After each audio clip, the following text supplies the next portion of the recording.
Today we are sitting down. Yes, if you're new, hello, you're welcome. My name is Plangdes. This is my YouTube channel. Please feel free to subscribe. If you're returning, thank you so much for checking in on me again. Yeah, I'm glad to have you here, both new and returning subscribers. Yeah, so I think let's get straight into the video. So as you can see by the title, I'll be talking about lessons I learned from my business. Yes, I had a business. I don't have it anymore, but I had a business, and I'm going to be sharing a couple of lessons that I learned from the business. If you're a business owner, if you're thinking of venturing into a business, or you're just thinking of maybe having a business later on in the future, trust me, I'm very sure that these tips are going to be very useful to you. Now, these are not stuff that anybody necessarily told me. Nobody told me. It was an accidental business. I did not wake up and say, oh, I'm trying to have a business. Literally, it was a prayer I prayed. I'm going to put the background gist of how everything came about. I have a video on my channel already. It's more like a testimony, so check somewhere here and also check in the description bar below. So yeah, as I was saying, I did not wake up one day and say that I needed to have a business or I'm thinking of starting a business. It was an accidental business. Basically, it was dropped on my lap. So I, with no knowledge on how to handle a business, how to run a business or whatever, I had to run the business. And in the course of running that business, yeah, I made some mistakes. I did some things right. I did not do some things right. And let's just explore the whole of that. And I'm hoping that you'll find lessons from my video. Now, I'm also going to say that my light is misbehaving. So if you notice the light switching here and there, please, I apologize before I even begin. So lesson number 1 is remove sentiment. Now, before I even dive into, let me just give you a quick background. So I had this business for about a year or a little less than a year. That was when I was doing my internship in Ogun State, Abeokuta, Ogun State. And it was a foodstuff business. I was selling foodstuff to people there. I'm from Plateau State. Just foodstuff is quite abundant where I'm from, and it's quite affordable as well. So it's more expensive there, but I didn't see the need to. So it was this particular month that for some reasons I was broke. Guys, as of that period, I was earning well. I was earning enough I could do just fine with my internship salary. Like it was for a young girl, like a single girl. I don't have family. I didn't have problems per se.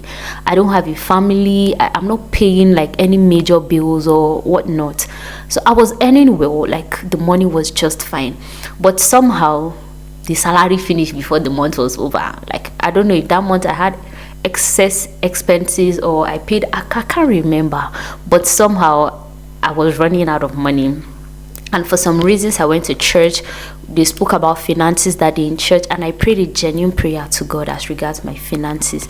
The detail is going to still be in the video, but this is just a brief rundown. So I prayed about my finances to God, and God was kind and merciful enough.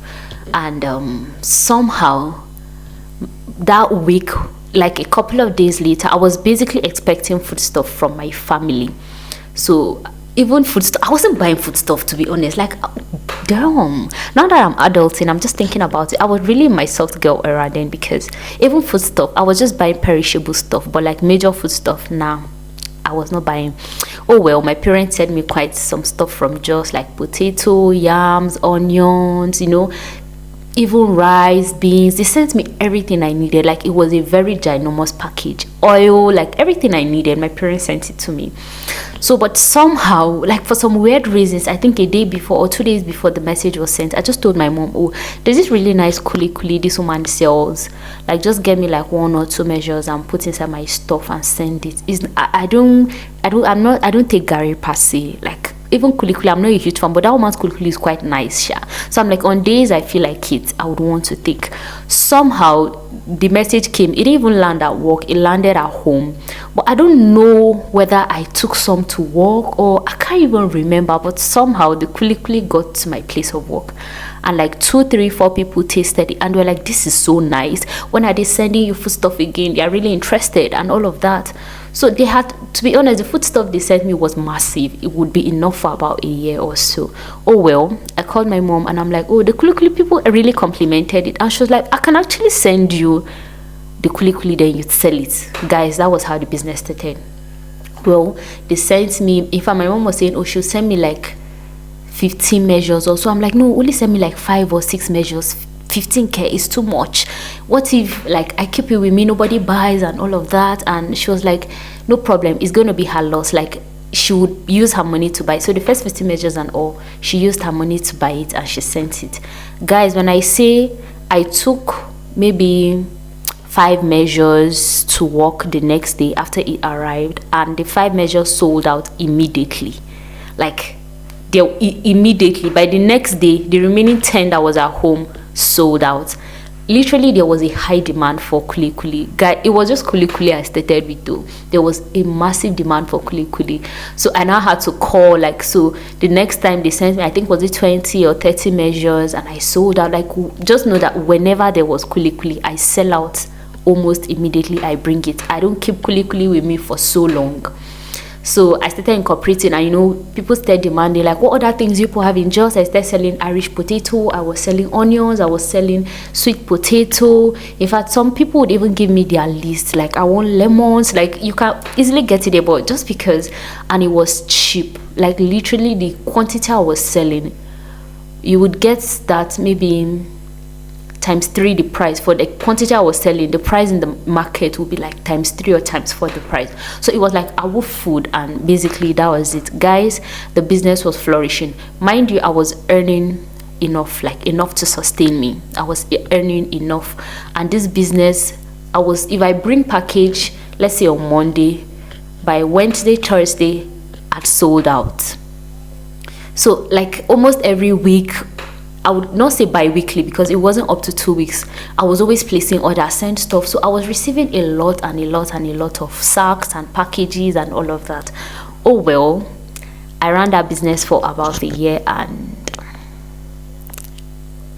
the business is no more. I'm now in Jos, and you'll soon know why the business is no more, even while I'm here. So, well, the first lesson I learned was I should remove sentiment. Guys, I was quite emotional with the business, and to be honest, I don't think your business really needs your emotions. Your business is your business. This is it. If you're going to do no giving on credit, ensure that you're not giving on credit. If you're going to do, oh, you must pay up by so time, like, just remove sentiments. Remove, this person is my family, this person is my colleague, this person is my friend, so I'm going to be biased. The same way you would treat customer A, ensure that it's the same way you would treat customer B. Well, obviously you should be very polite about your business, because personally for me, it is personality I buy, not really the product. If customer service is great, be sure that I'm coming back. Even if your product is awesome, but you're giving me an attitude or your behavior just bad, I'm not that customer that would return. So obviously you should be polite, but remove sentiment from your business. Now, the second thing I'm going to say is that business money is not your money. Guys, one thing I did not do was separate business money from my earnings or from my salary that period. It was just messed up. Like, this customer could buy kuli and potato and all of that from me, and the person is transferring, I'll give the person First Bank. The next customer that is buying, I'm giving the person FCMB. The third customer that is buying, I'm giving the person a different account. And what I did not do was dedicate a particular amount, like just empty it and dedicate it to my business. That way I'm able to monitor my income, my expenses, whether I'm running at a loss and all of that. It was a business that, it was money I prayed for from God, and God gave me a business. But I don't think I really stewarded the business, if there's a word like that. I don't think I really handled it with utmost attention and care and all of that. You know, God is just merciful. God, I beg, just be merciful. But to me, I don't think I handled, you know how they say penny wise, pound foolish. Well, it doesn't relate, guys. It doesn't relate. But I don't think I really handled it as I was supposed to. So please, business money is not your money. Even if you removed the money, let's say you take a loan of 100,000 to run business, and you run the first circle of your business and you make 20,000 in profit. Don't go about thinking you're rich now because you have 20k. It's still not your money. You're supposed to reinvest the entire 120k back into the business, so that you'll make, maybe if you now make 30,000 naira next, you now have 150,000 total for the second circle. And you keep doing that until your profit now becomes the capital you had invested into it. So you can return the loan at whatever period you collected it, maybe it was for a year or for a couple of months, whatever. You have to put in the work. guys. You have to actually put in the work. So let it get to a point that the profit now becomes the same thing as the capital you had invested initially. So now you can now run a full cycle of your business on your profit, and then the new profit you get. Obviously, if you have a business owners will tell you to pay yourself. When they say pay yourself, they don't really mean remove money for spending and all of that, for investment, for savings. And definitely, yeah, you get yourself one or two nice things, but within the budget of not making your business run down or like go bankrupt and all of that. And ensure you have an account for your business money. Remember, is not your money. It is not your money. It is not your money. It is profit. Is the money that you pay yourself from the business. That is business money. I would have emergency. Let's say I collect, somebody pays me, I would have emergency, and then I'll be like, oh, let me just use the business money later on. Like, I have money in this other account from, let's say, my salary account, I'm going to like send it back or whatever. Guys, don't do that. Don't do that. Separate your business money from your spending money or your personal account or savings or expenses or whatever you want to call it. But just have it at the back of your mind that business money, please, is not your money. The third point here is have a debtors list or have a debtors book. I did, but I had so many debtors lists. I had on my notepad, like on my phone, I had like a physical book where I was writing people that were owing me, and it's colleagues. Plus, that was really my first time handling a business per se. So I was dealing with like my work colleagues. Somebody be like, oh, let me pick this, I'm going to send the money. And to be honest, they did. But one thing when I realized I was in error was when somebody sent me money that I wasn't expecting. Like, the person had picked something, but I did not update their name in my debtors book or whatever. Somebody was owing me and I did not even know the person was owing me. It was after she paid I realized that she was owing me. And to be honest, I was not very strict. Like, when you're with your products and somebody says, oh, let me pick this, and be like, oh, no problem, I'll update it later. Guys, trust me, you forget. You will forget. As far as you have your product with you, ensure your debtors book or whatever is also with you. And if you're running a business that's there's no debt, you pick and pay immediately. That is even better.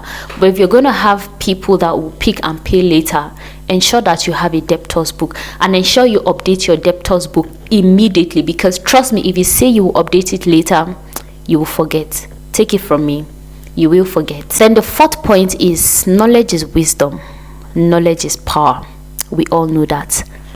If for somebody like me, that's I wasn't looking into venturing into a business, so I did not have time to do any research. I did not have time. I did not have like prior knowledge how to run a business, how to manage customers, how to manage debtors, how to all of these dynamics of running a business. I wasn't out trying to have a business.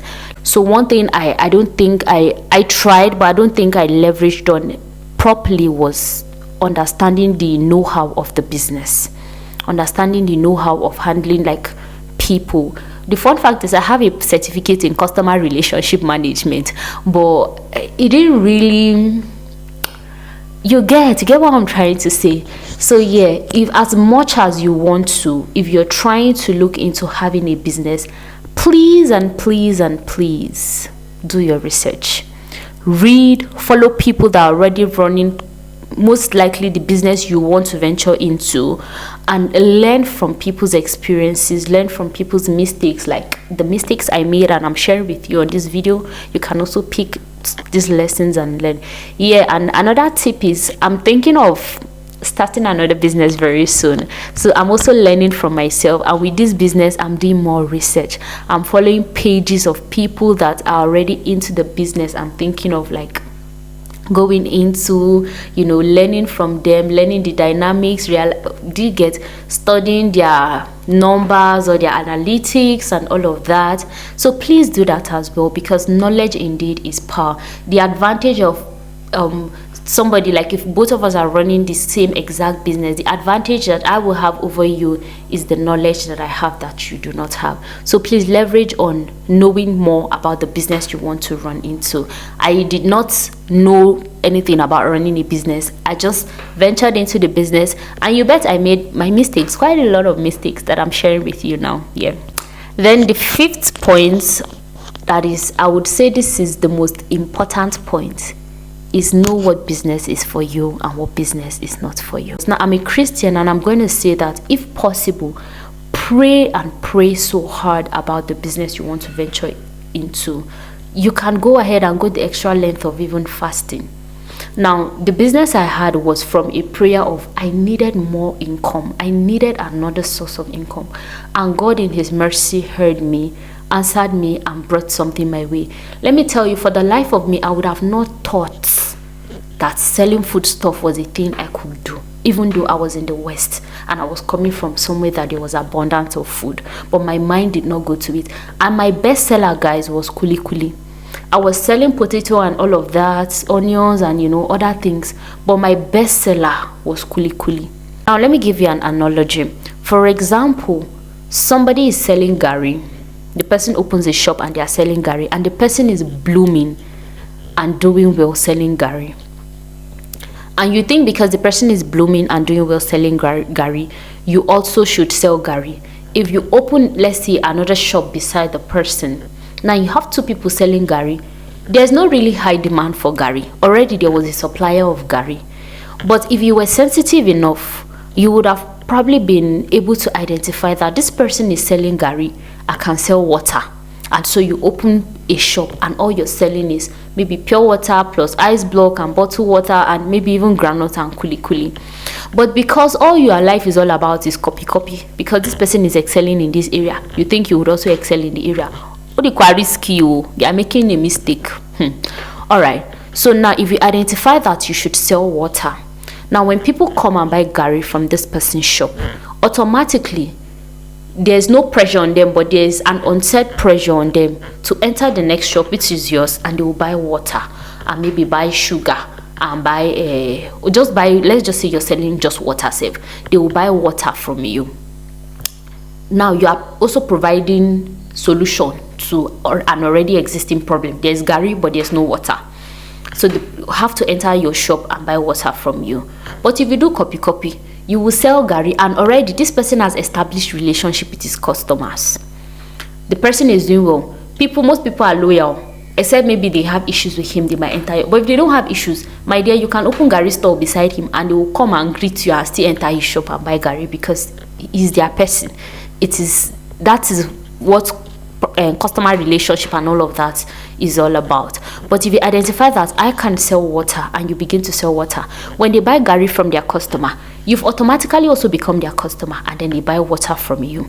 Plus, water is life. It's not every time that somebody might even want to drink gari. Sometimes you might just want to drink only water, and they'll come to you and buy just water. So please know the business that is yours and know the business that is not yours. If I was selling food stuff, I don't really think the business of food stuff and my bestseller kuli kuli would thrive in Plateau State or in Jos. So that is the reason why I'm not even doing that business anymore, because I'm now back home. This is where it is abundant already. Every shop, every nook and every cranny sells. So that's just it. Identify your business and run with it. Now the sixth lesson, or the next lesson I'm going to share with you, there's no explanation to this one, is take your business as seriously as you take your life. Full stop. Take your business as seriously as you take your life. And I mean it. There's somebody I admire really well. She just had one sale on Instagram. Like, she sells, I just follow her. She sells stuff on Instagram, and I really admire her journey. The way she carries her business on top of her head, I'm like, goals. If I can intern with her, honestly, I don't mind even being a sales girl for her, just to understand the dynamics. The way she just had a sales now, and she was literally just sharing a testimony on her page that the sales, like what she sold in 1 day is what she would sell like in 3 days or more, like from her previous sales. And she just understands how to captivate her customers and keep them to keep returning. So those are some of the lessons and some of the things I'm trying to learn before venturing into my next business. So please, ladies and gentlemen, take your business as seriously as you take your life. Thank you. Now the next important lesson I'm going to share with you is always take stock and always have stuff in stock.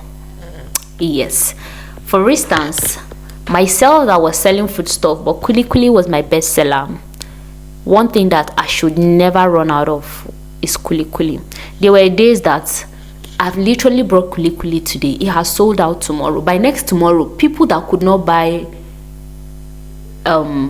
tomorrow would now be asking, do you still have, and I'm like, just please give me some time.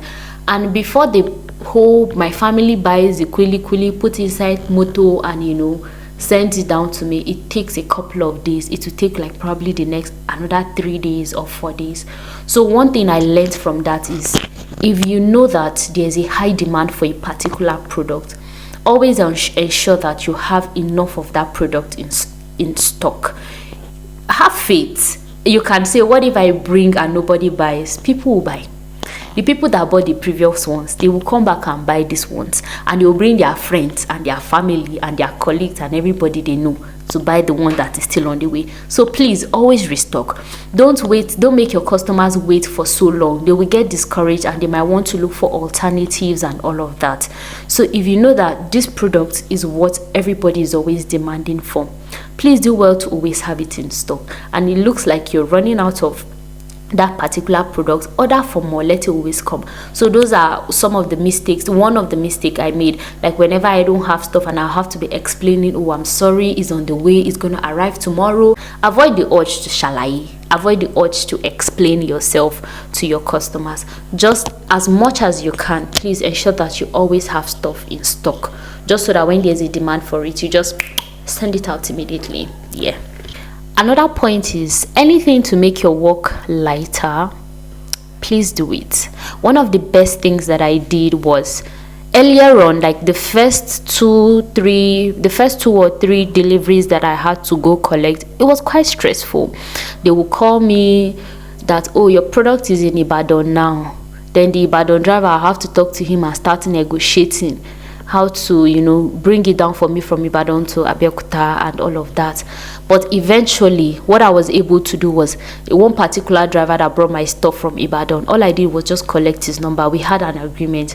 So at the point, whenever they were sending stuff, they didn't put my phone number on the package anymore. They just put that man's phone number directly, because there was no car straight from Jos to Abeokuta. It's usually from Jos to Ibadan or Lagos. So they would drop my stuff at Ibadan, then another way bill from Ibadan to Abeokuta. So what I did was get his phone number and I just sent it to my people. So whenever they restock for me, they just put his phone number. So when the package gets to Ibadan, like, he's even a park driver. So whenever the package gets, before they put it inside the car, they will call him, Oga, we are putting package you, and he'll say, okay, no problem. So when it gets to Ibadan, he will just pick it up. He would not even need to call me. It has gotten to, is when he's already in Abeokuta, he will just call me and say, your package is already in Abeokuta, oh, and I'll say, okay, I'm coming for it. So please, anything to make your work lighter, like logistics company and all of that, please take advantage of it. And plus, by the time you have this relationship with some of these drivers and other like vendors and all of that, they will give you their best price. There's no need to be pricing. Whatever they tell you is the best price, because like they know this person is my customer already.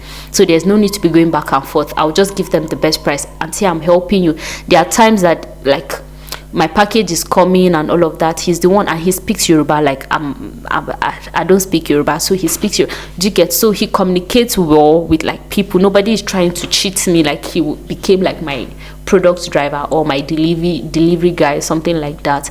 So even when he's already in Abeokuta, there was a time like, and I need to take a cab from like the park to my house or something like that. Like he will bargain well with the cabman, like, so that the cabman will not call like a ridiculous price because I'm carrying load home or something like that. So please, anything to make your business easier or to make it lighter, I would say take the opportunity and build relationships with some of these people, because they will genuinely come through for you. Like, I'm talking out of experience. They will come through for you and your business will thank you and thank them. Now, the last point I'm going to say is, market prices are not specific. They're not final.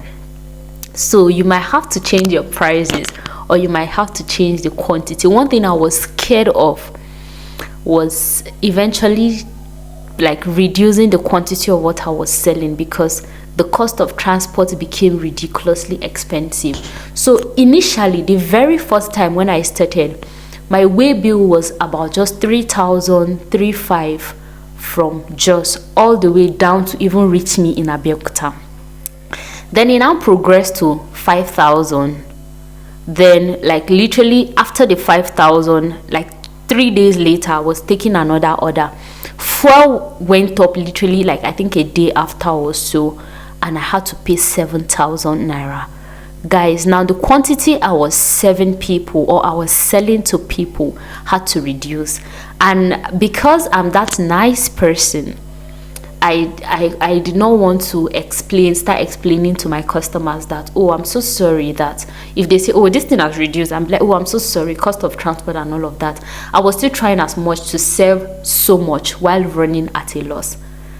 I think there was a particular circle that I had ordered that I literally ran at my money, the capital did not come out, so let alone having a profit or whatever. And that's because I felt I don't want people to stop patronizing me because the quantity of whatever had now reduced. Already I was serving them so much, like so much. And towards the last days of my circle, like before I left Abeokuta, I had paid, there was a particular transport that I paid up to 35,000 in transport or so. They had paid so much, they had paid 20 something thousand, say, from Jos to Ibadan. Then the driver in Ibadan now told me it's 12,000 naira from Ibadan. Like, literally, like, guys, just imagine you go from paying 3,000, 3,500 in transport to paying 30 something thousand naira. Like, and instead of me, like, it was at that point of when the transport was really expensive, like, I reduced but not much, that I sold. I was just trying to sell at a very good rate and at a very good price. And oh well, you guessed right, I ran at a serious loss. Like, no cap, no back and forth about it. I ran at a serious loss. That's one lesson I'm trying to take note of for my future business and whatever I venture into eventually, that my business will also need to change as the economy is changing. My business will also need to adjust as the times and the seasons are adjusting. If not, I'm just going to be doing charity work, or I'm just going to be doing work for free for people, and everybody is like thinking, oh, that's perfect vendor and all of that. People understand, that's the truth. People understand that times are not quite easy. People understand that things are more expensive, fall is not cheap, so they would understand. And just because for somebody like me, even if the price of a product has gone up, because the vendor has this nice personality, because the vendor is that person that I would always want to go back to over and over and over again, even if the price have changed, I will still patronize you, because I'm heavy on customer relationship. I'm heavy on whatever impression you leave with me. So just your customers that are loyal would always be loyal, even if your prices have to change. Just it's beyond, it gets to a point that the relationship is beyond what you're buying or what you're selling. It is now how you make people feel. So please feel free and don't feel ashamed or don't feel shy to change your prices, to upgrade or update your prices, and let your customers know politely that, okay, my prices have to change and this is why. Don't kill yourself because you're trying to portray a certain image, or you're trying to make your customers feel good. Even if the prices go up, please, young lady and young man, they will still feel good about you. So yeah, that's just it. And I think I've touched on this last bit on know when a business, when it's the season and when it's not the season for your business here. Like personally for me, I knew that, okay, now I know that if for any reason I find myself in the west or even the east or anywhere that is not like middle belt and stuff like that, a foodstuff business will thrive. Yeah, it will thrive because I've done it and I know that there's high demand. Plus you're selling your personality, you're selling food at a better price than what they will get in the market and all of that. People will definitely buy. Kuli kuli is a banger in the west. Yeah, it is. They love gari a lot. They do. For people in our side, gari is not really a staple food like in households in just like that. Like eba, you don't really see households say they are cooking and then they are cooking eba for the family to eat as dinner or whatever. is rare. Households that eat it are households that probably have stayed in the east or in the west like that, but eba and all of that is not a staple food. So kuli is not really like a banger business. That's why like I'm not into the business anymore. I'm not into the business anymore. But I've had people call me literally even up until last month, like I've had people call me to ask like, kuli, I need that your kuli. That kuli carry anointing, because it's not normal. If you eat, even you that is watching, if you taste that kuli, you know that your life cannot remain the same. So yeah, but on the brighter side, on the brighter side, guys, I'm starting another business very soon. I'm still praying about, I'm still in the phase of like praying about it. Like I have a couple of ideas. Yes, so I'm still praying about it to get God's priority for me in this season or in this moment of my life. But for now, the business I have is this YouTube. So please subscribe if you're not yet subscribed. Support this channel, and hopefully my schedule is Fridays. We get to have sit down videos like this. So it could be faith talks, it could be lessons, it could be whatever it is, but we just get to chat, like just me and you that is watching this video, we just get to chat. So expect sit down videos on Fridays from me. Yeah, I would thank you for watching this video. Thank you for always supporting me. Please give this video a thumbs up. When you give it a thumbs up, YouTube will actually recommend the video for other people to watch. So that is your way of supporting it. When more people watch, it turns to, probably if they like my content, it turns to subscribers, and eventually, you know, we get some money. But yeah, but for now, thank you so much for your support so far. Thank you for watching this video. I'll see you in my next one.